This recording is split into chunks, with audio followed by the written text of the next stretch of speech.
Здравствуйте, это новости Татарстана. В студии Елена Зинатуллина. И вот о чем сегодня в выпуске. Питерский международный газовый форум. Какие новинки представили татарстанские компании? Мы обсуждаем, и это находится в наших планах, дальнейшее расширение поставок российского газа. Подробнее в материале с Ириной Васильевой. Взимание платы за услуги без тарифов, начисление за неоказанные услуги и предоставление недостоверных сведений. ЖКХ не самые чувствительные вопросы. Контрольно-надзорную деятельность в сфере тарифного регулирования обсудили сегодня в Госкомитете по тарифам. Подробности в репортаже Вероники Кайнудиновой. Борьба осени с зимой. Каковы причины теплых дней в ноябре? Под влиянием поля повышенного давления будет погода формироваться, но температуры будут выше. Выясняла Диляра Шарипова. Председатель Госдумы Вячеслав Володин заявил, обмеление Волги требует реакции Генпрокуратуры и связано с низким уровнем принятия решений в Росводресурсах. Как отметил сегодня спикер, нужно разобраться, почему допустили эту ситуацию. Проблема затрагивает более 80 миллионов россиян. Маловодье бассейнов рек Волга и Дон и их притоков сегодня обсудили на пленарном заседании Госдумы. Вячеслав Володин заявил, неумное регулирование водосброса нарушает экосистему, наносит вред природе, становится меньше рыбы. По его словам, вопрос обмеления рек назрел давно, и его надо переводить в тему ответственности. Так, в Татарстане в сентябре в районе Верхнего Услона уровень воды опустился ниже 50 метров по Балтийской системе. Волга – самая зарегулируемая река. И здесь вопрос принятия управленческих решений. И то, что у нас Волга обмелела, здесь должен быть ответ внятный. Почему допустили? Даже когда лето было более жарким, еще меньше было дождей, уровень так низко не опускался. Поэтому аргументы о том, что жаркое лето, нет дождя, поэтому у нас обмелела Волга, не работают. Все-таки это низкий уровень принятия решений именно в агентстве, которое вы возглавляете. Потому что Русгидро выполняла все эти установки. Привели к тому, что у нас сегодня с вами эта проблема стоит, и все в колокола бьют. Ситуация требует, в том числе, реакции Генеральной прокуратуры, природоохранной прокуратуры. Отметим, о проблеме обмеления Волги Рустам Минниханов говорил в начале октября на совещании в Минтрансе по развитию речного транспорта. Райс республики отметил, из-за того, что уровень воды опустился, суда стали садиться на мель и стало невозможно причалить к целому ряду населенных пунктов. Социальная напряженность вызвана обмелением Куйбышевского водохранилища. В связи с низким уровнем воды, вот в этом году, такая ситуация была в 2010 году, 5 населенных пунктов уже вообще не имеем доступа. Тетюши мы на скоростных катерах, на метеорах не можем подойти.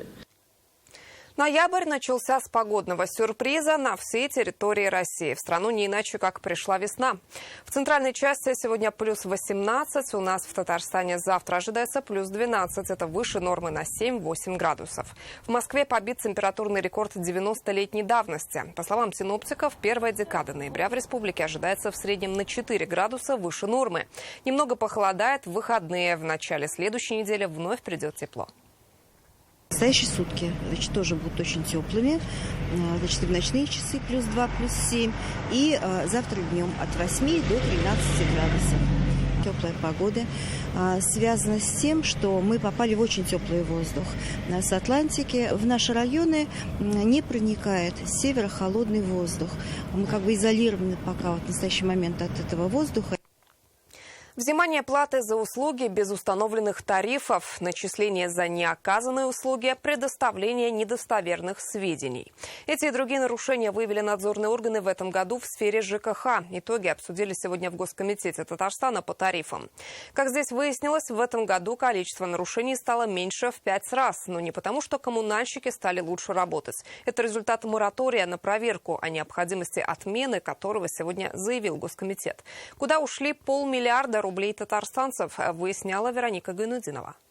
Вопросы ЖКХ не самые чувствительные вопросы. 20 ресурсоснабжающих предприятий привлечены к ответственности в этом году. Так выяснила прокуратура. В отчеты с планируемыми расходами они внесли необоснованные траты. Общая сумма почти 500 миллиарда рублей. Прокуратура выявила и не допустила эти факты. Чаще всего татарстанцы обращались с жалобой на оказание услуг без установленных тарифов.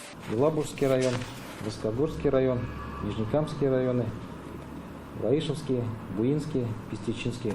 Здесь тоже выявлялись у нас управляющие организации, которые оказывали услуги населению в отсутствии установленных тарифов. По каждому факту приняты меры реагирования. По нашей инициативе, значит, все недобросовестные поставщики услуг привлечены к административной ответственности. Среди них взимали плату по неустановленным тарифам Зеленодольский ВКС, который оказывал услуги по водоснабжению и водоотведению, Экономстрой Плюс, поставщик тепловой энергии, Спасские коммунальные сети. 17 нарушений зарегистрировано в ценообразовании. Коммунальщики выставляют счета за фактически неоказанные услуги. Так на рекоператора УК по ЖКХ пожаловались жители сел Зимняя Горка, Кызыл-Иль, Соколовка, Травкино, Лаишевского района.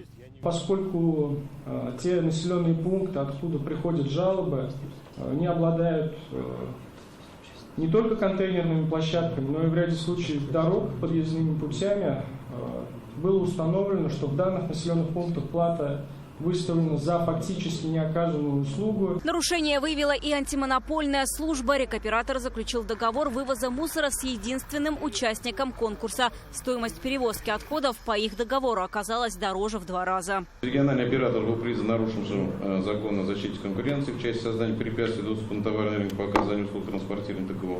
Было выдано предписание о прекращении нарушений путем проведения торгов, которое было исполнено в 2023 году. В этом году продолжил действовать мораторий на проверки. Из-за этого количество административных дел и штрафов сократилось в 5 раз, отметили на заседании. Но увеличились профилактические визиты.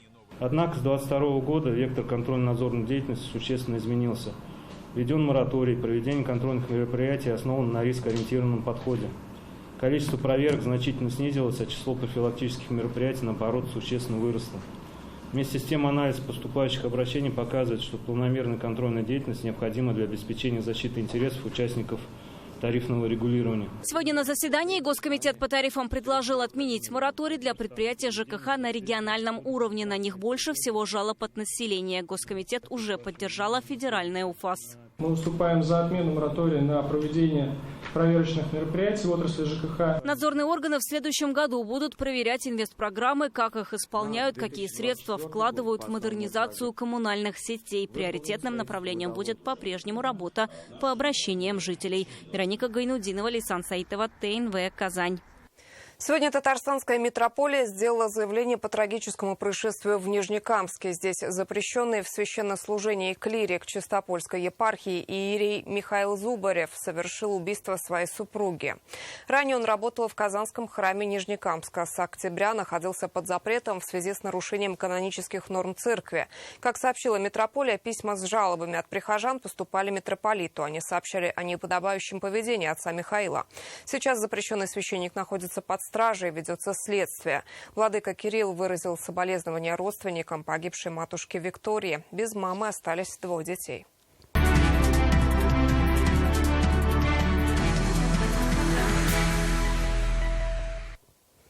Сегодня Рустам Минниханов принял участие в работе Петербургского международного газового форума. Это ведущая площадка для обсуждения актуальных вопросов отрасли.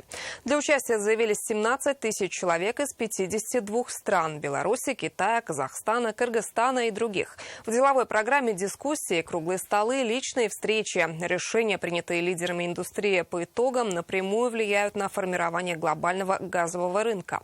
В рамках форума Татарстан представил свои новинки и взял очередную награду. Трансформация мирового рынка газа – основная повестка этого международного форума в Санкт-Петербурге. На 50 тысячах квадратных метрах развернулась выставка технологий, оборудования и услуг для отрасли 500 крупнейших компаний России и мира. Особое внимание импортозамещению в нефтегазовой сфере. С выставки начал работу Рустам Минниханов.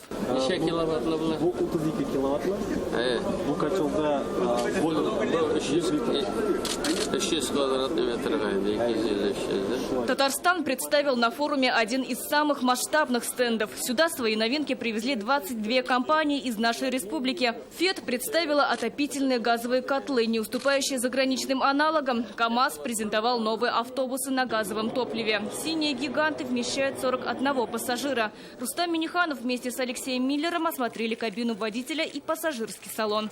Спортивную школу, театр. Среди участников выставки холдинговая компания «Акбарс», ACL, Университет Иннополис, Агросила, Газпром Трансгаз Казань, Раритет Холдинг и другие. На полях форума Рустам Минниханов встретился с заместителем председателя правления «Газпрома» Олегом Аксютиным. Обсудили развитие газовой инфраструктуры республики и дальнейшую работу по совместным проектам. Здесь же университет Иннополис подписал 2 соглашения о сотрудничестве «Газпромом» и группы компаний «Комита». Позже еще одно соглашение о поставке природного газа для производства аммиака заключили «Аммоний-2» и «Газпром Межрегионгаз». Еще одной важной темой стали поставки компрессорных установок татарстанского производства для нужд «Газпрома». Об этом Рустам Минниханов говорил с Сергеем Густовым, генеральным директором «Газпром Межрегионгаза» и заместителем председателя правления «Газпрома» Виталием Маркеловым. Они обсудили программу газификации Татарстана до 2025 года. На газовом форуме озвучили победителей рейтинга регионов России по уровню развития рынка газомоторного топлива. Татарстан – один из лидеров. За последние 10 лет объем реализации этого вида топлива в республике вырос в 16 раз. Количество газомоторной техники увеличилось 26 раз. Стал очень авторитетный, экспертный. Раис Татарстана принял участие в пленарном заседании газового форума. Спикерами стали эксперты из России, Китая, Турции, Казахстана, Узбекистана. С приветственным словом выступил губернатор северной столицы Александр Беглов. Наш президент Владимир Владимирович Путин назвал обеспечение топливно-энергетическими ресурсами базовым приоритетом государства. Он подчеркнул, что речь идет об увеличении емкости отечественного рынка на перспективу. Прежде всего, это касается расширения объемов использования природного газа. Мировой газовый рынок сейчас на этапе трансформации. Об этом заявил глава «Газпрома» Алексей Миллер. То, что западные компании предпочли бы возвращение на их рынок российского газа, остается неоспоримым фактом. Страны Запада традиционно всегда они потребляли больше, чем добывали и добывают, и будут добывать. И эту тенденцию им не переломить. Ее невозможно переломить. Запасов нету таких. Мы открыты в том числе и переговоров, и возобновлению поставок, но это должна быть сначала предложение со стороны покупателя. В рамках форума Рустам Минниханов встретился с губернатором Александром Бегловым. Обсудили развитие сотрудничества 2 регионов и укрепление экономических и гуманитарных связей. Сирина Васильева, Давид Абдуллин, ТНВ, Санкт-Петербург. Рустам Минниханов сегодня дал поручение правительству Татарстана организовать работу по сбору гуманитарной помощи для пострадавших жителей сектора газа. Ответственной определена вице-премьер, курирующая социальный блок Лейла Фазлеева. В связи с обеспокоенностью татарстанцев большим количеством детей среди пострадавших, Райс Республики призывает предприятия, а также жителей Татарстана принять активное участие в сборе гуманитарной помощи. Правительство сейчас определяется с местом сбора и перечнем необходимых товаров и продовольствия. О них сообщат дополнительно. В Татарстане созданы все условия по набору на контрактную службу. Это и специальный центр Батыры, повышенные выплаты и особое внимание военнослужащим и их семьям со всеми социальными льготами. Интерес к контрактной службе в Татарстане высокий. Это показала и патриотическая акция «Все свои» с телемарафоном на ТНВ. Однако, как мы выяснили, есть слабые звенья в этой цепочке. Не во всех районах контрактников ждут с распростертыми объятиями. Военный комиссариат Зеленодольска. Судя по всему, здесь больше беспокоят условия для потенциальных контрактников, чем сами условия контракта. В здании идет капитальный ремонт. Настолько все заняты этими работами, что времени на разъяснение хода кампании по набору на контрактную службу ни у кого нет. Даже у военкома. Неужели ремонт в повестке этого военкомата оказался актуальнее, чем непосредственная работа в интересах страны? Мы попозже сделаем. Вот ремонт закончится, я вас сам приглашу. Причем с ремонтом? Да, ну смотрите, что убожество творится здесь. Потом нашлось новое оправдание. Интервью без согласований с военкомом республики здесь не дадут, а оно, как известно журналистам, быстрым не бывает. У себя, да, пожалуйста. А ТНВ я без разрешения никак не могу. Сотрудника военкомата мы заметили не сразу, уже на выходе увидели в окошке людей. Пытались пообщаться. Можно коротенький вопрос. Мы с ТНВ из Казани вот делаем сюжет по набору службы на контракт. Часто приходит, не приходит в последнее время. Зайдите к комиссару. Вот если я простой человек, хочу. Зайдите, простые люди у нас не направляются к начальнику, а потом уже комиссару. Слова дежурных в принципе правильные, кругом ремонт, людей разных много, всех не углядишь, а тут еще и с камеры пришли. Но вопрос, как рядовой гражданин, пожелавший стать контрактником, может найти нужную информацию, остался открытым. Само собой, когда кругом строители и отделочники, не до вывесок и указателей с нужным направлением. С наружным наблюдением за зданием все в порядке. Дежурные полицейские бдят. Мы заглядывали в магазины, покатались по центральной части Зеленодольска и его окраинам и обнаружили 2 щита с призывом присоединиться к своим, за которыми страна. Правда, в местах не сильно с дороги заметных и без конкретной информации, куда именно обращаться, кроме как по известному всей стране номеру 117. Не нашли мы какой-либо информации о наборе на контрактную службу и в самых людных пешеходных местах, в тех же магазинах, на рынке, автовокзале. Вот, кстати, волонтеры, помогающие в поиске пропавшего пожилого человека, повесили объявление с обращением к добровольцам, готовым участвовать в поиске. А зеленодольцы, готовые заключить контракт, судя по всему, больше информации получат в здании администрации.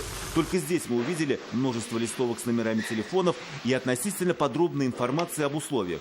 Но сюда еще нужно дойти или доехать. И почему человек должен искать, где ему заключить контракт, когда для этого есть военкоматы?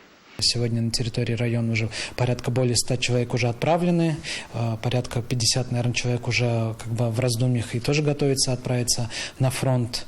Также хочу добавить, что по состоянию на 31 октября от Зеленодольского района отправлено на фронт порядка уже 60 тонн гуманитарной помощи. Опросив местных жителей, мы выяснили, они знают, где можно записаться на контрактную службу. Кажется, даже больше, чем в самом военкомате. В военкомате? В военкомате, наверное. А где еще? Больше негде. Военкомат? В военкомате на Тургенева 10, на Тухтарова 3. В каждом магазине есть вывеска военной службы по контракту, в каждой электричке. В некоторых автобусах на дверях есть реклама военной службы по контракту. В военкомате, наверное. Тут вот какая-то информация в городе есть вообще, какие-нибудь щиты, там, объявления, что-нибудь? Я что-то не видел. Вопрос. Когда в военкомате найдут время и займутся своей прямой обязанностью? Ведь потенциальных контрактников много. А у Зеленодольска в соседях Мариэл, где контрактнику республика предлагает всего 50 тысяч рублей. В Татарстане 305 тысяч. Это одна из самых высоких выплат по стране. Но разъяснять преимущества, похоже, в некоторых военкоматах некому. Радик Фархулин, Андрей Ключников, Булат Абдульманов, ТНВ Зеленодольск. Наши корреспонденты сегодня попытались по телефону узнать все условия контрактной службы в 2 крупных городах Татарстана. Это Нижнекамск и Набережные Челны. И вот что получилось.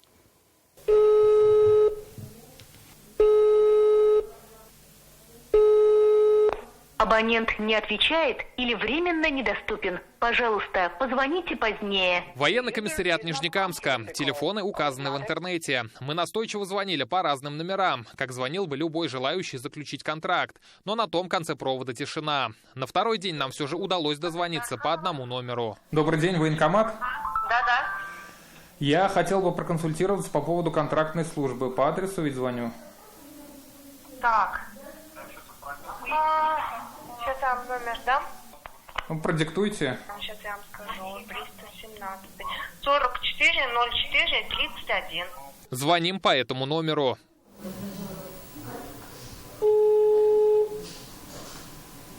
По второму номеру никто нам не отвечает. Перезваниваем на первый номер. И вот что нам сказали. Вы можете свой телефон продиктовать, вам комиссар позвонит. Хорошо, ждите, пожалуйста, сегодня в течение часа где-то позвонит. Ладно? Может раньше, может позже. Просто уж максимум говорю время. Ладно? Буду ждать, хорошо. Ага, все, спасибо. До свидания. Но и через час, и через 2 нам так никто и не перезвонил. Мы ждали звонка до окончания рабочего времени военкомата до 17:00. Но обратный звонок от военного комиссара так и не поступил. Военкомат Центрального и Автозаводского районов Набережных Челнов. Приемная военного комиссара. Здравствуйте. Здравствуйте. Хотел узнать по поводу контрактной службы, как можно заключить контракт у вас. Запишите, пожалуйста, номер. В приемной информации не владеют, но дали сразу два номера. Первый – якобы отдел заключения контракта, а вот второй – личный номер специалиста из военкомата Рыбно-Слободского района Татарстана. И еще есть номер в Рыбной Слободе. Там у них еще доплата будет 100 тысяч. А почему там доплата будет? Это к ним, пожалуйста. Вроде Челны и Рыбная Слобода даже не соседи, но почему-то на личных контактах тесно общаются. Когда начали звонить в якобы отдел по заключению контракта, номер оказался совсем не челнинским. Алло, здравствуйте. Здравствуйте. А это военкомат Челнов, да? Нет, это военкомат город Крань. Похоже, второй город республики завален обращениями будущих контрактников, что времени на новых нет, и щедро делится претендентами с другими районами. Это пока журналистские вопросы. Надеемся, ими заинтересуются другие ведомства. По турпотоку Татарстан стал лидером в Приволжском федеральном округе. Это единственный регион, где число гостей превысило цифру 3 миллиона. Всех туристов посчитали журналисты интернет-газеты «Реальное время». С этого дня и до 13 ноября через портал госуслуг татарстанцы могут заявиться на тренировку дистанционного электронного голосования. Оно пройдет 15, 16, 17 ноября. Об этом сегодня рассказали в Казани на студенческой конференции, посвященной 30-летию избирательной системы России. Обсудить с экспертами новации и традиции собрались около 200 представителей учебных заведений. Перед студентами выступили представители Центра избиркома, депутаты Госдумы, политологи. Как отметили, предстоящие годы в стране будет очередной избирательный цикл. Предстоит избрать власть всех уровней – президента России, Раиса Республики, депутатов Госдумы, Госсовета Татарстана и местных собраний. Как отметили, чтобы волеизъявление было легитимным, важно, чтобы во всех выборах приняло участие как можно больше людей, в том числе и молодежь. И этот процесс должен быть прозрачным и защищен от внешнего вмешательства. Это и хакерские атаки, и акции по раскачиванию ситуации в стране. Как пример привели ситуацию в Дагестане. По ней в понедельник Владимир Путин уже провел специальное совещание, где отметил, есть попытки использовать ситуацию на Ближнем Востоке и другие региональные конфликты против нашей страны для раскола общества. И этому нужно противостоять. Последним событиям, которые были буквально в выходные, и Ближний Восток, и до этого Нагорный Карабах, и, конечно же, вся специальная военная операция, ее причины. Просто я хочу сказать о том, что, конечно, это людей тревожит, сегодня волнует. Это, безусловно, все очень непросто. Но вместе с тем, наша общая задача и наша общая цель, что это не просто цепь событий, а этому есть причины и есть поджигатели всей этой истории. И мы прекрасно знаем, кто это делает. Мы все с вами понимаем, что в процессе подготовки к выборам, к важнейшим выборам президента Российской Федерации атаки будут просто тоже важнейшие, и массированные атаки будут на электронные порталы, на IT-системы, избирательные системы. И мы хотим попробовать.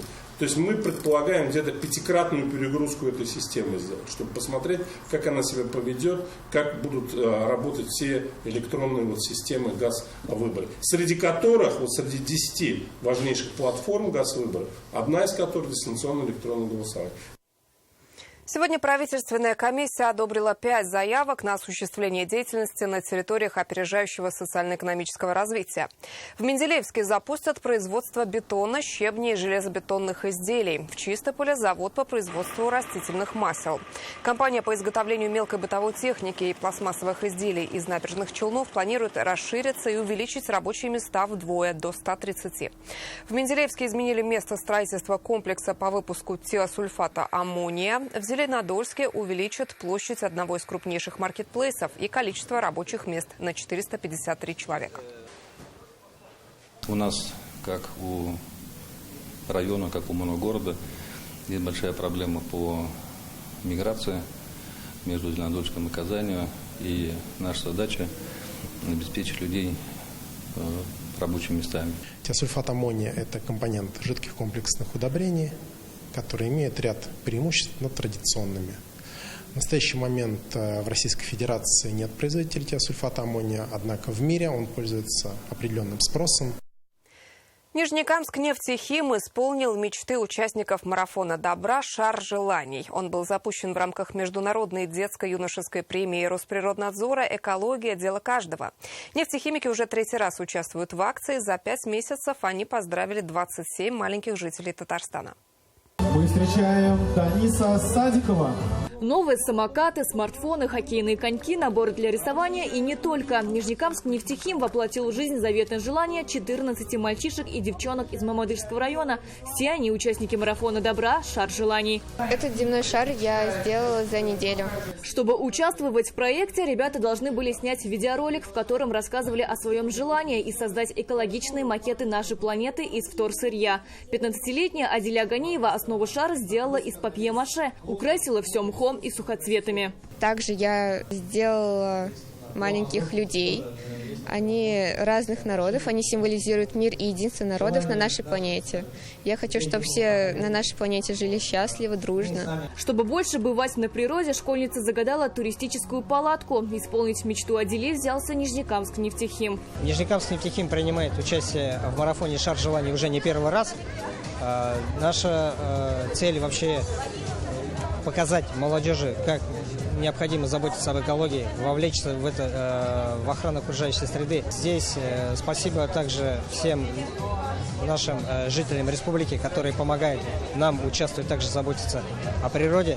Это высаживать саженцы деревьев, выпускать мальтов в каму, в раздельном сборе мусора. Марафон «Шар желаний» запущен в рамках международной детской юношеской премии Росприроднадзора «Экология. Дело каждого». В этом году желания исполнились у 130 маленьких жителей Татарстана. У нас много доброжелательных людей, предприятий, которые вот на сегодняшний день готовы исполнять желания наших детей. С Нижнекамск нефтехимом, Сибуром мы в течение года проводили много мероприятий, награждали детей. Между Росприроднадзором и Сибуром Нижнекамск нефтехимом подписано было соглашение ранее уже в предыдущих годах. И в рамках данного соглашения вот мы проводим различные экопросвещения. В рамках соглашения Нижнекамское предприятие Сибура реализует 9 крупных экологичных проектов. На это выделят более 6 миллиардов рублей.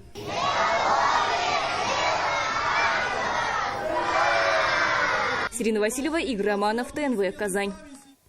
Это были новости Татарстана. Еще больше информации в нашей группе ВКонтакте и Телеграм-канале. Сейчас прогноз погоды с Наилем Дзихате. Я с вами прощаюсь. Всего доброго.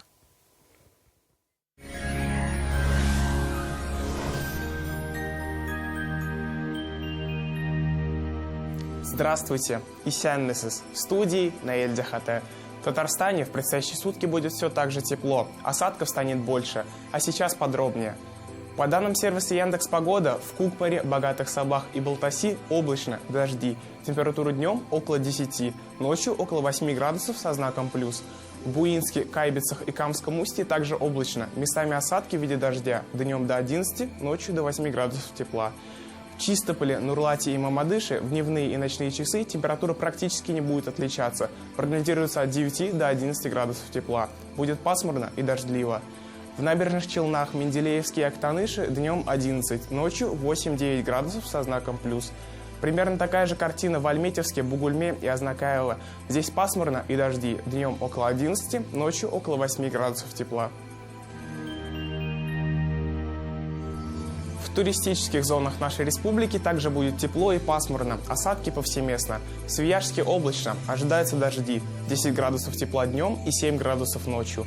В Болгаре также прогнозируются осадки, пройдет дождь, днем 10, ночью 9 градусов тепла.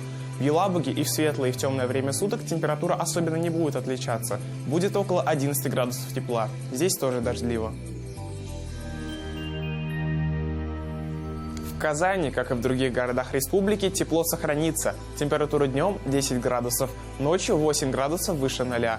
В течение предстоящих суток ожидаются осадки, будет пасмурно. Давление чуть ниже нормы, 748 мм ртутного столба. Ветер южный 5 метров в секунду, влажность 86%. Магнитное поле Земли спокойное. По предварительным данным, в ближайшие дни температура в республике начнет понижаться. Это все о погоде. Берегите себя, я с вами прощаюсь, до встречи.